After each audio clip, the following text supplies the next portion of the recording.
오늘 여러분들이 이 설교 내용들을 아주 관심 깊게 그리고 집중해서 들으셔야 됩니다. 우리가 지금 현재 나라의 입장을 여러분들 돌이켜보면은 나라가 온통 공짜 그리고 무엇이든지 챙겨 먹는 것이 우선이다. 이런 정신 속에서 젊은 세대와 그리고 우리의 유형들이 이루어지고 있습니다. 과연 이게 맞는가? 성경은 여기에 대해서 무엇을 말하고 있는가? 여러분들 깨달으셔야 됩니다. 나라는 무엇을 해야 되는 것인가? 사회는 무엇을 해야 되는 것인가? 공동체는 어디에 책임을 져야 되는 것인가? 그저 나눠주는 것이 맞는 것인가? 여러분들 하나님 말씀은 무엇을 말하고 있는지를 우리는 정신 차려서 직시하셔야 됩니다.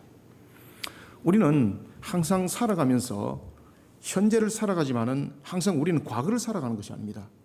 항상 현재를 살아가면서 우리는 다음 세대를 향해서 항상 살아갑니다.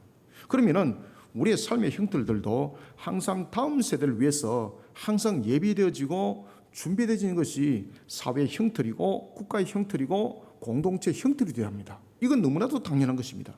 왜 그런가 하면 그 속에 미래가 있기 때문입니다.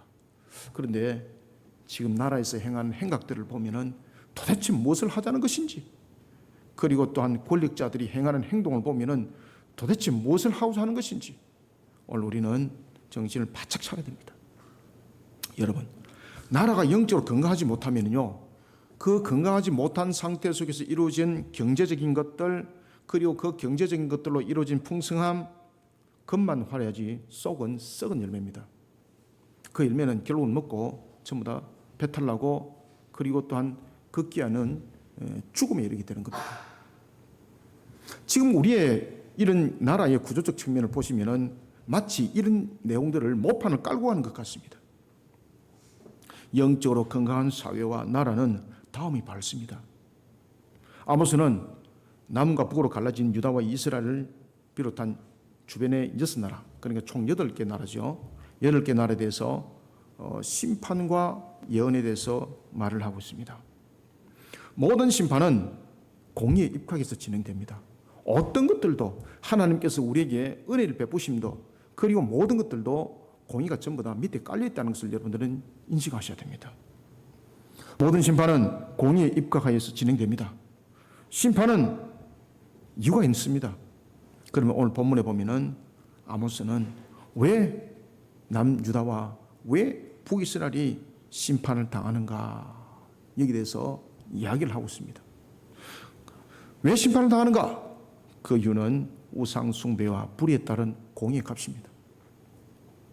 남유다와 북이스라엘에 내려진 심판의 원인은 여호와의 율법을 멸시했고 그 율례를 지키지 않으면서 거짓된 것에 미혹된 영적 타락이 출발점이었습니다. 신앙의 기초가 무너지면서 영적 타락에 이르게 되고 결국은 심판이라는 결론에 도달한 것입니다. 사회와 나라가 영적으로 건강하지 못하면 자신들 앞에 놓인 부와 영광, 결국은 하나님을 향해서 대적을 이루고 있는 겁니다. 이 정신 차리셔야 됩니다. 세상은 하나님의 주관하심 가운데 놓여 있습니다. 세상과 만물은 하나님의 창조 원리와 그 가운데에 새겨진 질서라는 주관하심의 원리, 그 원리를 벗어날 수 없습니다. 하나님 안에서 살아가면서 마치 하나님이 없는 것처럼 지금 살아가고 있습니다. 그것이 다른 세상이 아닙니다. 지금 우리가 살아가고 있는 이 나라입니다. 이 나라의 현실입니다. 지금 하나님 안에서 살아가고 있으면서 마치 하나님이 없는 것처럼 살아가는 이런 사회 나라는 미래가 없습니다. 무엇이 기다려지겠습니까? 아모스의 말씀대로 다가올 심판밖에 없습니다. 그러니까 이 나라의 행각을 보면은, 정치꾼들의 행각을 보면은 두려운 거예요. 심히 떨리는 거 저는. 그래서 새벽마다 기도를 하고 있습니다. 하나님, 이 나라를 불쌍히 여겨 주옵소서. 이 나라 정신 차리게 하여 주옵소서. 사랑하는 성도 여러분, 나라의 다음을 건강하게 만들어 가야 합니다. 우리는 나라의 행각들을 보면은, 정치꾼들의 행각을 보면은 하루 살고 죽을 것만 같이 그런 삶들을 살아가고 있습니다. 그러다 보니까 물질에 대한 사고도 아주 삐뚤어져 있습니다. 여러분, 하나님께서 우리에게 물질을 왜 줬습니까? 그러니까 이런 물질관에 대한 사고관들부터 이미 삐뚤어져가 있는 거예요. 이 모든 것들을 바르게 세워야 합니다. 물질에 대한 사고와 삶의 형태 그 자체, 영적인 건강 상태가 이루어지지 않으면 물질에 대한 사고와 삶의 형태 절대 바로 세워지지 않습니다. 여러분들 삶이 뼈딱한 사람들 보십시오. 영적으로 바로 세워져 있는지. 삶이 부패한 사람들 보십시오. 영적으로 바로 세워져 있는지. 정치꾼들 속에서도 보면은 거짓말과 그리고 가문이 있을 갖다 내 손을 그들이 영적으로 똑바로 되는지 한번 확인해 보십시오. 처음부터 영적 문제가 있습니다. 대통령도 영적으로 똑바로 세워졌는지 여러분 직시하셔야 돼요, 여러분들요. 하나님을 향한 신앙이 그 사회와 나라의 다음을 말해줍니다. 우리는 다음 세대를 어떻게 건강하게 만들어갈 것인가? 우리는 다음 세대를 어떻게 건강하게 만들어 가야만 하는가? 멀리 가지 말고 아모스 내용의 3절만 지켜도, 그 내용만 직시해도 문제는 풀려나게 되어 있습니다. 먼저 우리가 아모스 2장 6절을 한 목소리로 읽어보겠습니다. 아모스 2장 6절입니다. 여호와께서 이와 같이 말씀하시되 이스라엘의 서너 가지 죄로 말미암아 내가 그 벌을 돌이키지 아니하리니 이는 그들이 은을 받고 어인을 팔며 신 한 켤레를 받고 가난한 자를 팔며. 아멘. 먼저 우리는 첫 번째 경제적 욕구를 채우는 그런 금전적 이익을 얻기 위한 사회 구성적 요소가 되면 안 됩니다. 우리의 구조적 측면을 보십시오. 뭔가를 얻기 위해서 그 다음에는 없지 않습니까? 우리는 사회가 건강하려면 본질이 건강이 됩니다. 그냥 한순간 살고 말 것 같은 그런 인생들을 지금 살아가게 만들고 있는 거예요, 지금.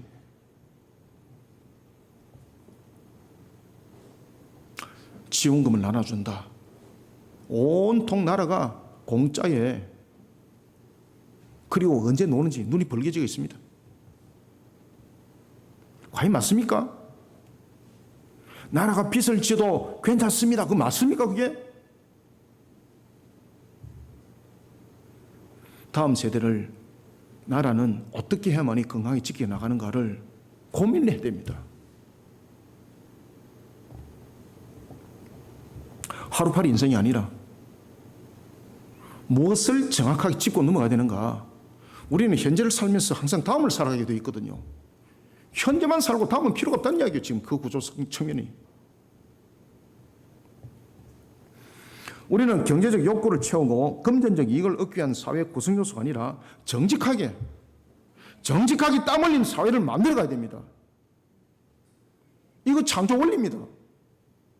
이 창조 원리 벗어나면 안 됩니다, 여러분들요. 정직하게 땀 흘리는 사회를 만들어가는 창조의 원리로 다음 세대를 영적으로 건강하게 만들어 가야 됩니다. 아시겠습니까? 이것이 소망이고 희망입니다.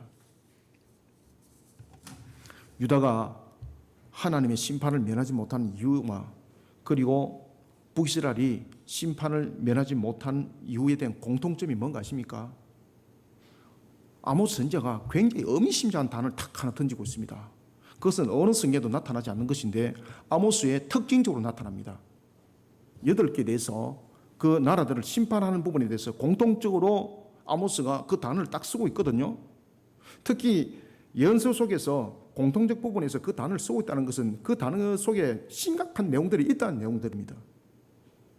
어떤 단어를 쓰고 있는가 하면 서너 가지 죄입니다. 서너 가지 죄. 여러분들은 그 서너 가지 죄가 뭐라고 생각하십니까?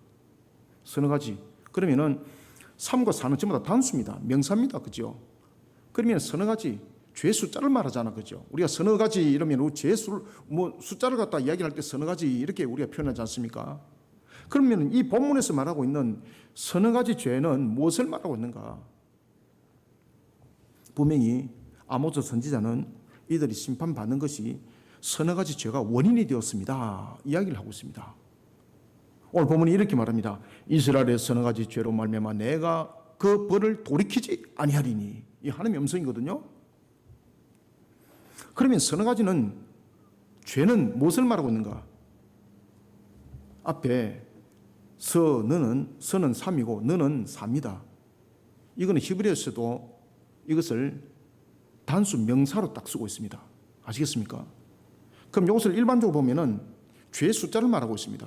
그런데 뒤에 있는 죄를 딱 돌아보시면은 아니라는 것을 우리는 알 수가 있습니다.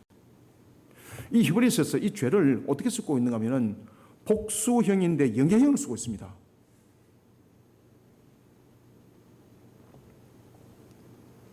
히브리어는 앞에 단수를 쓰고 있으면은 뒤에도 함께 단수로 옵니다.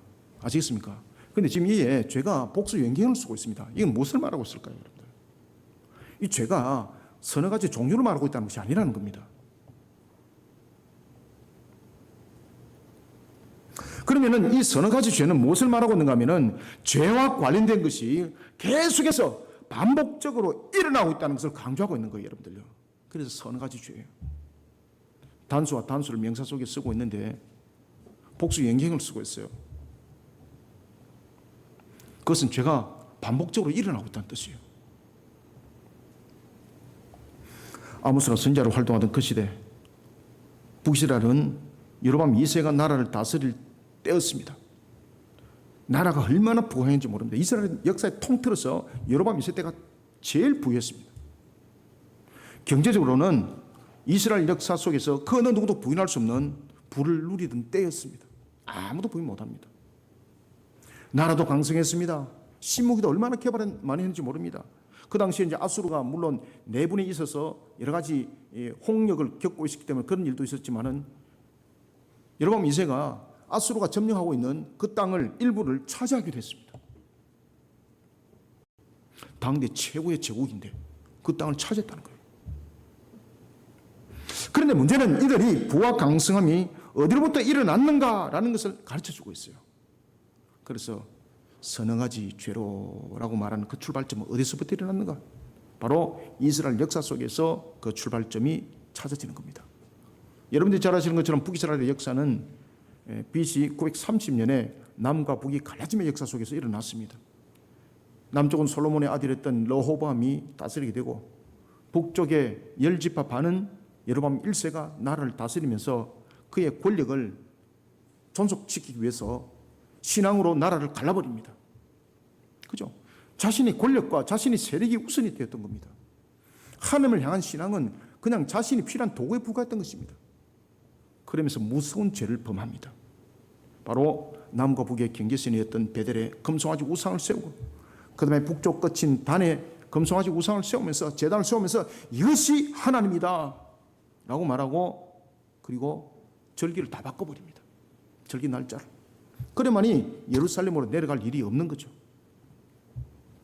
이러한 서너 가지 죄는 이러한 바탕 위에 지금 나라의 죄가 범해지고 있다는 겁니다.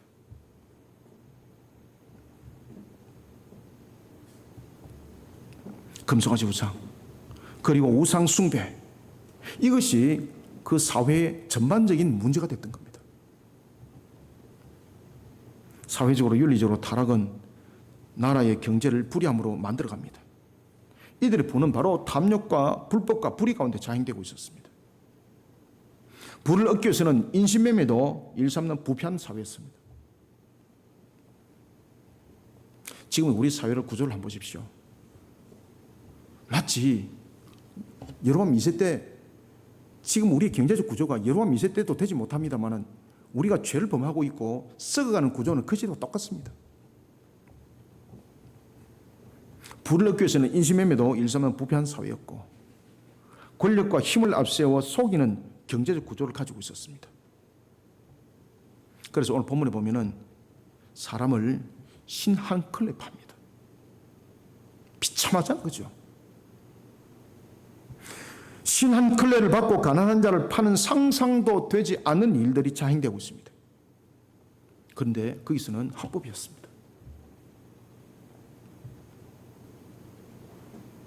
이들은 약자를 탈취하고 부정함으로 얻은 물질의 그 결과를 권력과 함께 유착시켜서 만들어갔던 겁니다. 그러니 그것을 자신들의 법으로는 합법이라고 말하는 겁니다. 아시겠습니까? 여러분들 법만 바꾸면은 그것이 전부 다 합법입니까? 도둑놈이 도둑질하는 것이 정당성이 있다라고 그것을 법으로 만들면은 그것이 합법이냐고요? 그것은 잘못된 법이지 않습니까? 지금 이 나라가 그런 법들을 만들고 있지 않습니까? 그것이 무슨 법입니까? 평등법 아닙니까?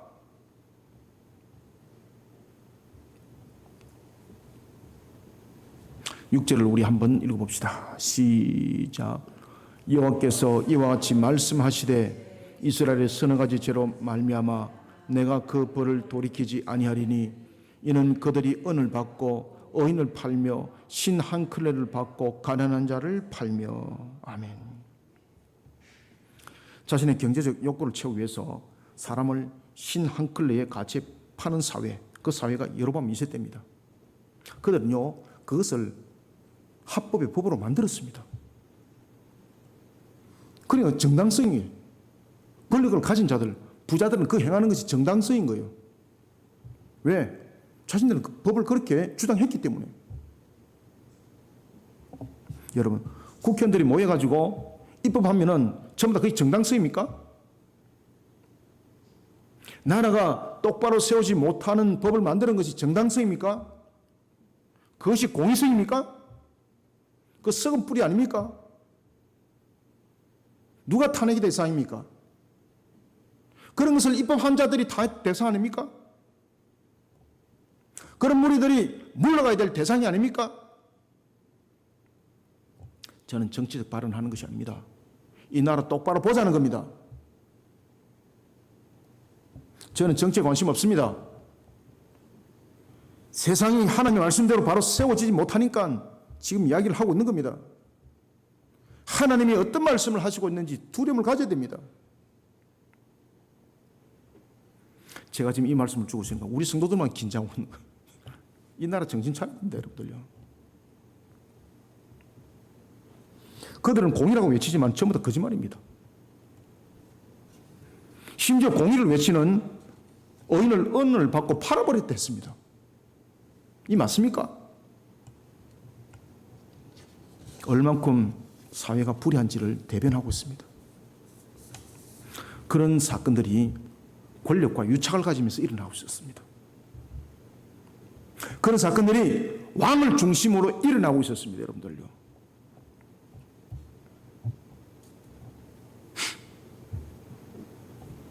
저는 기가 찬 것은 범죄 행위를 했는데 어떻게 대통령이 될 수 있습니까? 저는 이해가 안 갑니다, 지금. 그것이 어찌 정당성입니까?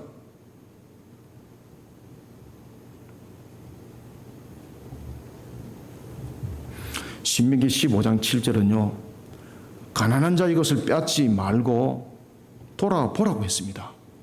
그리고 신명기 25장 1절 하나님께서 무슨 말씀을 주시는가 아십니까? 공의 가운데 세워진 의인은 어렵게 하고 악인은 정죄할 것을 명하고 있습니다. 그러나 여로암 시대는 그 반대로 행했습니다. 지금 우리 시대 딱 그렇지 않습니까? 반대로 행하고 있지 않습니까? 자신들의 경제적 욕구를 채우고 금전적 이익을 얻기 위해서 권력과 힘을 앞세워 반대로 행하고 있습니다. 정의와 공의가 죽은 사회를 만들어갑니다. 누가 좋아하겠습니까? 마귀가 판을 치는 거예요. 마귀가 기뻐서 어쩔 줄 모르는 거예요. 이 나라가 돌아가는 꼴을 보면 마귀가 얼마나 기뻐하겠습니까? 그래 맞아, 그래 맞아, 그래 교회는 타락이야 이러고, 맞아 맞아, 너희들은 그렇게 하면 돼, 이단들도 정상이야, 이단은 이단이라고 이제 말할 수 없는 편급법 나라는 빨리 통과시켜, 동성애가 같이 함께 가는 거야, 성경에서 하나님께서 말씀하신 거 다 틀려, 지금 그 이야기를 하고 있는 거잖아. 이 나라 평등법을 통해서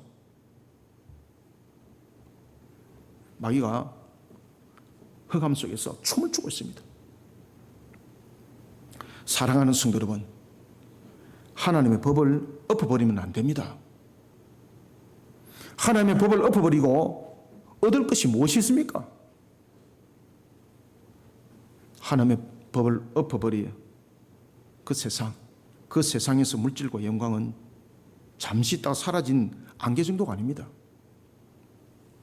하나님의 법을 위반한 것에 대해서 강력한 징계, 심판, 값이 남아있는 것을 기억하시길 바랍니다. 그거 끝나지 않습니다. 반드시 값이 옵니다. 이게 하나님의 공의입니다. 공의 값입니다. 인간이 죄를 범하고 난 이후 하나님께서는 창세기 3장 19절에서 이런 말씀을 하셨습니다. 얼굴에 땀을 흘려야 먹을 것을 먹으리니. 하나님께서 인간이 가지고 있는 노동이라는 고유한 부분들, 원래는 인간의 이 노동이 하나님을 찬양 경배하는 수단이었습니다. 아시겠습니까? 그래서 가꾸라. 하나님을 우리가 어떻게 예배하는가? 지금의 우리의 예배 형태와 인간이 죄를 범하기 전에 예배 형태는 다릅니다. 지금 우리의 예배 형태는 하나의 우리의 죄성 속에서 있는 부분들이 문제성이 되기 때문에 제사제도입니다. 그렇지만은 인간의 죄를 범하기 전에는 제사제도가 아닙니다. 예배가 섬김입니다. 섬김, 아바드. 아시겠습니까? 하나님께서 가꾸라. 그것이 노동인데 그것이 가꾸면서 하나님을 찬양 경배하는 예배하는 형태입니다. 그게. 그러니 그 노동을 통해서 기쁨이 있는 거예요. 땀을 흘리지만 기쁨이 있는 거예요. 수고하지만 지침이지만 기쁨이 있는 거예요. 그런데 인간이 죄를 범하면서 이와 같이 아주 축복의 하나의 산실이었던 노동이 이제 저주가 되어버린 겁니다. 예배 수단이 되지 못했습니다. 얼굴에 땀을 흘려 먹을 것을 먹으리라. 이게 저주였습니다. 그런데 그럼에도 불구하고 이 가운데에 저주만 있는 것이 아니었습니다. 노동을 통해서 땀 흘려 일하는 곳에는 인간이 죄를 범한 죄의 공의 값으로 나타난 저주임에도 불구하고 그 가운데는 또 다른 하나님의 은혜가 스티그마 새겨져 있었습니다. 아시겠습니까? 왜 우리가 사회 속에서 살아가면서 땀 흘려 일해야 되는 거 아십니까? 이 땀 흘려 일하는 것을 통해서 하나님께서는 죄 짓는 행위를 억제할 수 있는 수단을 주었습니다. 그러니 우리가 땀 흘려 일해야 되는 거예요. 사회를 영적으로 건강하게 만들어가야 다음 세대가 건강해집니다. 정직하게 땀 흘려가는 사회를 만들어가야 합니다. 이 속에 우리는 하나님의 창조 원리를 다시 되돌아볼 수 있는 그러한 중요한 요소가 있다는 것도 가르쳐야 합니다. 노동이 무엇인가? 우리가 땀 흘려 일해야 될 이유가 어디 있는가? 이왕이면 전부 다 일확천금을 노리고 있고 한당주의, 공짜 이 속에 만연되어 있지 않습니까? 거기다가 나라는 기름에 불에다가 기름까지 갖다 부었잖아요. 나라가 빚져도 괜찮습니다. 여러분들 받아가십시오. 그러니까 노동이 어리석음이 되는 거예요. 그러니 죄 짓는 일에 전부 앞장서잖아요. 얼마나 많은 타락들이 일어납니까? 얼마나. 대통령이 땀 흘려 일하는 현장 속에서 삽을 들고 이런 부분들이 연출되지 못하고 앉아가지고 포차에 앉아가지고 옆에 사람들 끼고 술잔 나누고 이게 여러분 맞는 이야기입니까 이거?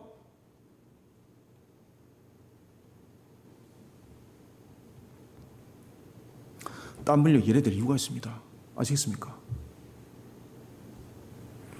공짜가 아닙니다. 그러니까 그 속에 영적인 타락이 생겨나고 영적인 해이함이 생겨나니까 마귀가 바로 딱 치고 들어오는 거예요, 여러분들요. 그러니까 우리 청소년 세대, 다음 세대를 보십시오. 무너져 있잖아요, 여러분들요. 이거 바로 세우려면 정말로 어렵습니다, 여러분들요.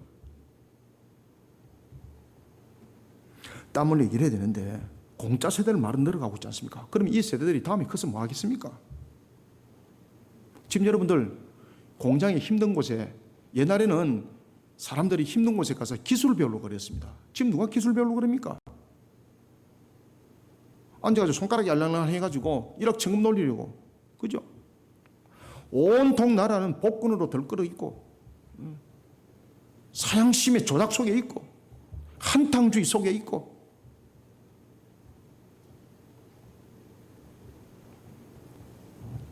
국회의원이라는 것이 앉아가지고 코인 투자하고 앉아가 있는 그런 나라. 그러면서 정당성 말하고 있고 땀 흘려 일하는 그런 사회를 조성하지 못하고 나라의 경제적 구조도 땀 흘려 일하는 다음을 바라볼 수 있는 구조적 측면을 만들어가지 않고 한탕주의, 유통주의로 전부 다 만들어가고 있는 사회, 나라 무슨 소망이 있습니까? 저는 경제학자는 아니지만 기본적인 것은 압니다. 나라가 소비 성향이 유통구조 되면 2단계는 형성이 되지 않습니다. 죄송합니다만은 나라가 생산적 구조적 측면이 되어야 됩니다. 생산적 구조적 측면이 됐을 때에 유통구조는 함께 있습니다.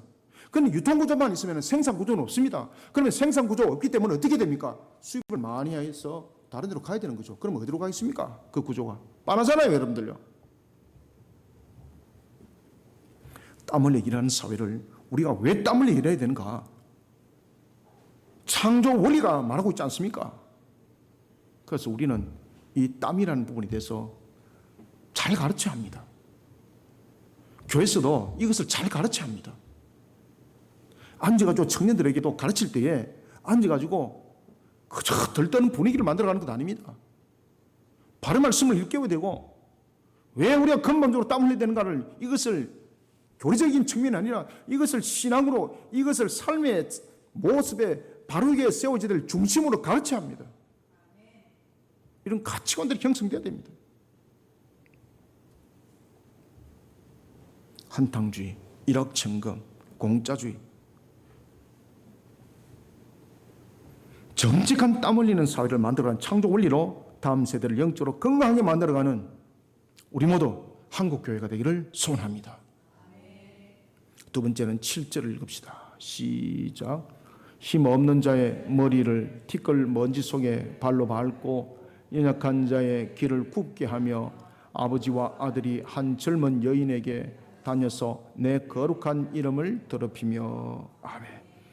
여러분들 영적으로 무너지면요 아버지와 아들도 없습니다. 왜냐하면 우리 죄성이 먼저 앞서기 때문에 그 속에서 성적 문제, 모든 문제가 그 속에 다 나타납니다.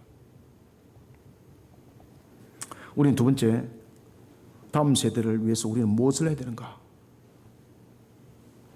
첫 번째는 어떻게 하자 그랬죠? 하나님의 창조 원리를 똑바로 가르치자. 왜 땀을 흘려야 되는가를 바로 가르치자.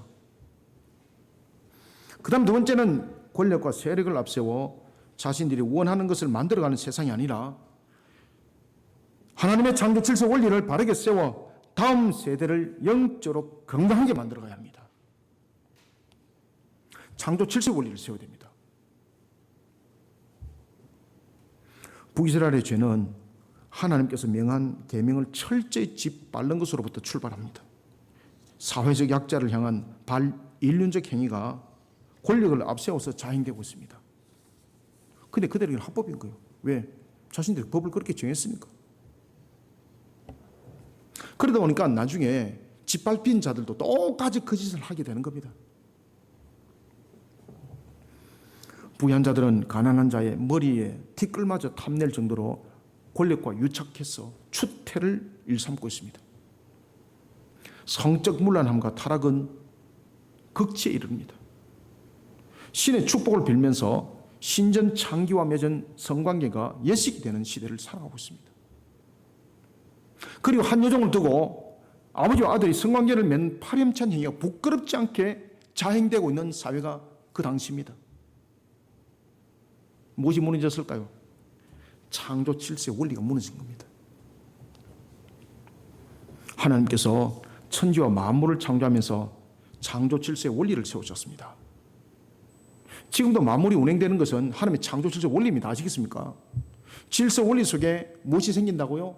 조화로움이 생기고 그 조화로움 속에 무엇이 생깁니까? 아름다움이 형성돼요, 여러분들요. 그것을 제가 어디다 잘 써놨더라? 창조 목적과 그리스도 사이에 잘 써놨다. 그 책 사서 꼭 읽으시기 바랍니다. 아시겠습니까? 딴소리 하지 마시고. 창세기 2장 24절에 보면은 부부로서 남녀가 한 가정을 이루게 하셨습니다. 하나님께서. 그리고 레위기 18장 7절과 레위기 20장 11절에서는 생육번성 충만함이라는 축복이, 그 선언적 축복이 가정이라는 질서를 통해서 일어난다는 것을 가르쳐주고 있어요, 여러분들요. 이런 창조 질서의 원리가 만물 가운데 그대로 새겨져 있습니다. 그러나 인간의 죄는 이런 창조 질서의 원리를 깨트리는 것까지 영향을 끼치게 됐던 것입니다. 그러니까 우리가 창조 질서의 원리를 회복시켜야 돼요, 여러분들요. 자, 7절을 다시 한번 읽읍시다. 시작. 힘없는 자의 머리를 티끌 먼지 속에 발로 밟고 연약한 자의 길을 굽게 하며 아버지와 아들이 한 젊은 여인에게 다녀서 내 거룩한 이름을 더럽히며. 아멘. 권력과 세력을 앞세워 자신이 원하는 것을 만들어가는 세상은 영적으로 건강하지 못한 병든 사회를 만들어가는 구성요소가 됩니다. 이게 뭐 답입니다. 이거는 빼도 박도 못합니다. 하나님의 법을 떠난 권력과 세력은 공의에 입각해서 반드시 심판받습니다. 그것이 값입니다. 하나님은 그 값을 반드시 계산합니다. 수단과 방법을 가르지 않고 자신이 원하는 것을 만들어가는 것을 능력이라고 가르치는 세상 소망 없습니다. 여러분들요. 우리는 능력과 경쟁을 가르치는 시대를 살아가서 안 됩니다. 정직과 공의를 가르쳐야 됩니다. 그 정직함은 하나님의 법도와 규례 속에서, 그 율례 속에서 나와야 합니다. 왜냐하면 세상은 불완전성이지 않습니까? 완전하신 하나님, 그 속에서 노는 것을 우리는 가르쳐야 합니다. 정직함과 공의를 가르치며 하나님의 창조 질서의 원리를 바르게 세워 나가야 합니다. 이렇게 다음 세대를 영적으로 건강하게 만들어가는 사회 나라, 여러분들 소망이 있고 희망이 있습니다. 왜냐하면 하나님께서 이것을 기뻐할 뿐만 아니라 복된 길을 열어주시기 때문입니다. 이 사실을 잊지 마시길 바랍니다. 세 번째는 우리가 다음 세대를 위해서 어떻게 건강한 다음 세대를 만들어가야 되는가. 8절을 함께 읽습니다. 시작. 모든 제단 옆에서 전당 잡은 옷 위에 누우며 그들의 신전에서 벌금을 얻은 포도주를 마심이니라. 아멘. 우리는 세 번째로 우상숭배와 종교 혼합주의로 영적 흑암에 사로잡혀 마귀의 농간에 놀아나지 않도록 공의에 입각한 신앙과 삶의 형태를 바르게 세워서 다음 세대를 영적으로 건강하게 만들어가야 됩니다. 이거는 그냥 이루어지지 않습니다. 제가 왜 계속해서 어떻다는 질문 쓰고 있습니까? 만들어가야 된다, 만들어가야 된다, 만들어가야 된다. 제가 3번 반복했잖아요. 만들어가야 됩니다. 그 속에는 의지가 반드시 있어야 됩니다. 아시겠습니까? 그리고 그 만들어가기 위해서는 만들어가는 근거가 있어야 됩니다. 알아서 하세요가 아닙니다. 그렇게 될 것입니다가 아닙니다. 만들어가야 합니다. 만들어가야 할 것입니다고 제가 말 안 하잖아요. 단호하게 딱 말하잖아요. 만들어가야 한다고. 제가 여러분들 언어 장난하고자 하는 것이 아닙니다. 언어는 표현이고 언어는 모든 것에 대해서 나타냄인데 그 나타냄이 무엇을 말하고 있는가는 그 과정 속에서도 있지만은 언어 속에서 있습니다. 그래서 만들어 갑시다가 아닙니다. 만들어 갈 것이다가 아닙니다. 만들어 가야 합니다. 이건 하나님의 명령입니다.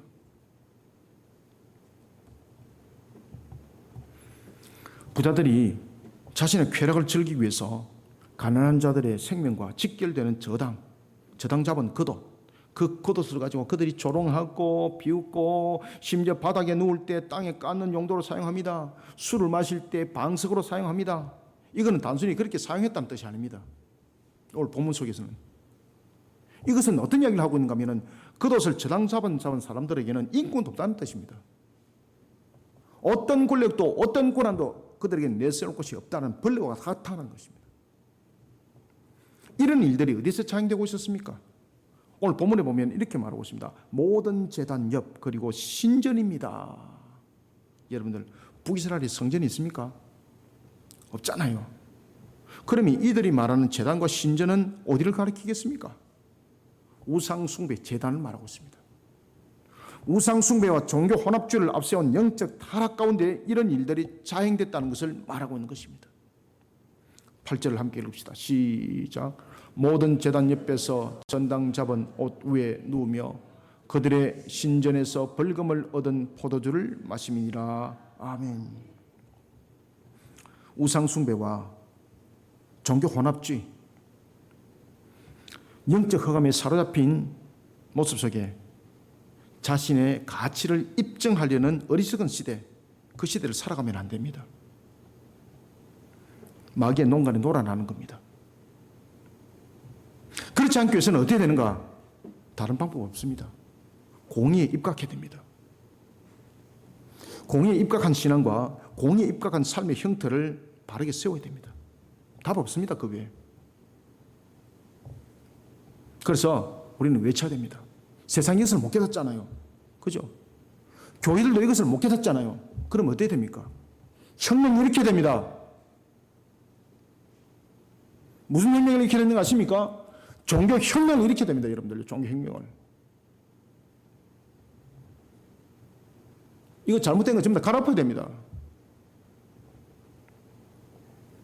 종교개혁이 혁명처럼 불타올라야 합니다. 1517년에 종교개혁이 아닙니다. 지금은 1517년에 종교개혁이 혁명처럼 일어나야 됩니다, 여러분들요. 이렇게 해서 우리는 다음 세대를 영적으로 건강하게 만들어가야 됩니다. 이런 모습 속에 우리는 다음 세대를 영적으로 건강하게 만들어가지 못하면 소망 없습니다. 오늘도 나라를 바라보면서 근심으로만 끝나는 것이 아니라 교회를 바라보면서 걱정만 하는 것이 아니라 똑바로 직시하고 우리 한 사람이 외치는 것으로만 끝나는 것이 아니라 실천하셔야 됩니다. 그래서 우리가 실천하는 사역들을 지금 하고 있지 않습니까? 하나님께서 더 많은 일꾼들을 보내주기를, 군사들을 보내주기를 기도하고 있습니다. 그런데 요즘 시대에 싸우려는 군사가 있습니까? 편안하게 먹고 살려고 그러는데 하나님께서 보내줄 줄 믿습니다. 군사를 구성해야 됩니다. 전투를 벌려야 됩니다. 지금 여러분들 대학가들이 전부 다 우상숭배뿐만 아니라 이게 문화 속에서 우상숭배 속에 젖어들어 있고, 그리고 이단들 사슬 속에 묶여 있는 것이 지금 대학 캠퍼스 아니겠습니까? 그거 영적으로 깨트려야 됩니다. 그러한 대학 캠퍼스를 종교 혁명을 통해서 깨트려야 됩니다, 여러분들요. 젊은 사람들의 이런 정신적 구조를 깨트려야 됩니다. 다른 것으로 되지 않습니다. 권면해서 되지 않습니다. 그래서 우리가 기도하면서 만들었던 것이 뭡니까? 소망의 한 걸음이잖아요, 여러분들요. 그죠? 이게 이 나라를 살리는 무기가 되어야 합니다, 여러분들. 오늘도 다음 세대를 영적으로 건강하게 세워나가는, 만들어가는 저와 여러분들이 다 되시길 소원합니다. 말씀을 냈습니다. 다음 세대를 위해 무엇을 할 것인가? 여러분들에게 질문이 주어진다면 여러분들은 어떤 대답을 해야 되겠습니까? 여기에 대해서 주장이 없어야 됩니다. 다음 세대를 위해서 무엇을 어떻게 되겠습니까? 그러니까 막 머릿속에 막 온갖 그림을 그리는 거예요. 막 화려한 도면을 그리는 거예요. 다 지우세요. 다음 세대를 경제적 원리와 경쟁 원리, 성리의 원리 가운데서 생각하시면 끝나는 겁니다. 하나님의 창조 원리를 통해서 말할 수 있어야 됩니다. 땀 흘려 일하는 건강한 젊은이들을 만들어야 됩니다. 하나님의 말씀 속에 바르게 세워진 삶을 살아갈 수 있는, 공의에 입각한 삶을 살아가도록 가르치는, 그러한 속에 세워지는 다음 세대가 되어야 합니다. 그래야만이 나라가 미래가 있습니다. 그래야만이 그 젊은이들에게 미래가 있습니다, 여러분들. 왜? 만물의 주관자 누가 모든 것을 주관하시나요? 화복의 주관자 누구십니까? 하나님이시거든요. 하나님의 축복하시면요 끝나는 거예요, 여러분들요. 그래서 우리는 하나님께 당연히 기도할 제목이 있지 않습니까? 그래서 제가 여러분들에게 기도 제목 가지고 기도할 때 잊어버리지 마라 그러잖아요. 하나님 11조에 대해서 만배로 부어주십시오. 이거는 기복이 아니라 그랬죠. 왜? 내가 그 마땅한 부분에 세우지 않는 상태 속에서 여러분을 그렇게 기도하는 것은 우상숭배고 기복이죠. 샤머니즘이었습니까? 그런데 하나님께서는 요구를 하라 그랬습니다. 우리는 언약적 관점 속에서 이 모든 것들을 세워나가고 달려가고 있습니다. 그런 관계 속에서 주님의 뜻을 더욱더 힘있게 펼쳐나가는 측면에서의 우리의 필요한 경제적 구조입니다. 그래서 11조에 대해서 만배 기도를 하라는 거예요, 제가. 이것은 경제적 원리가 아닙니다. 하나님의 창조 원리입니다. 욕구와 만족을 충족시키는 사회가 아닙니다. 정직하게 땀 흘리는 사회를 만들어가는 창조 원리로 다음 세대를 건강하게 만들어가야 됩니다. 우상과 종교 혼합주의가 아니라 하나님을 향한 신앙으로 공의에 입각한 삶의 형태를 갖춰가는 다음 세대를 만들어갈 때에 하나님이 기뻐합니다. 이러한 다음 세대를 만들어갈 때에 나라는, 우리의 사회는, 우리의 가정은, 저와 여러분들은 참으로 소망이 있고 희망이 있습니다. 이런 속에 우리의 근본들을 바르게 세워나가는 저와 여러분들이 다 되시기를 주님의 이름으로 축원합니다. 살아계셔서 역사하시는 주님, 오늘도 주께서 우리를 붙들어 주시고 은혜장 중에 이끌어 인도하여 주옵소서. 하나님의 거룩한 산 역사 가운데 우리를 세워 주옵소서. 창조 원리 속에 우리의 근본들이 세워져 다음 세대들이 영적으로 건강한 모습들로 일어나기를 원합니다. 영적으로 병들어 있는 다음 세대가 어찌 소망이 있고 희망이 있겠습니까? 승리, 그리고 또한 경쟁, 그리고 능력 우선주의가 아니라 경제 원리 속에 있는 경쟁 원리가 아니라 하나님의 창조 원리 속에 우리 다음 세대들이 바르게 세워지게 하여 주옵소서. 땀 흘려 일하는 사회가 조성되어지게 하여 주옵소서. 한탕주의, 공짜주의, 받아먹는 것 멈추게 하여 주시고, 이 나라 위에 경제적 구조도 소비 성장의 구조적 측면이 아니라 생산 구조적 측면으로, 그리고 또한 중소기업이 활성화되는 나라의 구조적 측면으로 나라의 구조가 바뀌어지게 하여 주시옵소서. 이 일들을 위해서 참으로 지도자로서 쓰임받는 자들이 온전히 바르게 깨달음 있게 하여 주옵소서. 주의 주신 은혜 속에 또한 우리의 다음 세대들은 뿐만 아니라 하나님의 말씀에, 그리고 또한 하나님의 말씀 속에 바르게 세워질 뿐만 아니라 세상 속에 공의가 아니라 하나님의 법도와 규례를 지키는 정의와 공의 속에 세워지게 하여 주시고, 또한 우리에게 주어진 속에 우상 숭배와 종교 혼합주의 모습이 아니라 오직 하나님을 향하는 신앙으로 다음 세대들이 영적으로 바르게 세워져 침노당하지 않게 하여 주옵소서. 온통 나라가 참으로 불의한 법도로 통과시키고 있고 자신들이 집권하려고 하는 세력들의 우선이 되어서 법을 바꾸고 있습니다. 이 행각들을 멈추게 하여 주시옵소서. 하나님이여, 국회가 성령이 펼쳐지게 하여 주시고 국회가 예배하는 처소가 되게 하여 주시옵소서. 마치 여로보암 2세와 같은 대통령 되지 않게 하여 주시옵소서. 하나님의 주신 은혜 속에 평등법이라고 말하면서 동성애와 그리고 딴 이단들이 함께 동일하게 취급받는 이런 썩어 빠진 세상이 만들어지지 않도록 평등법 자체를 전부 다 분쇄시켜 주시고 하나님의 불로 태워 주시옵소서. 한국 교회들은 장악하게 하여 주시고 영으로 바로 깨어 일어나게 하여 주시옵소서. 예수님의 이름으로 기도드립나이다. 아멘.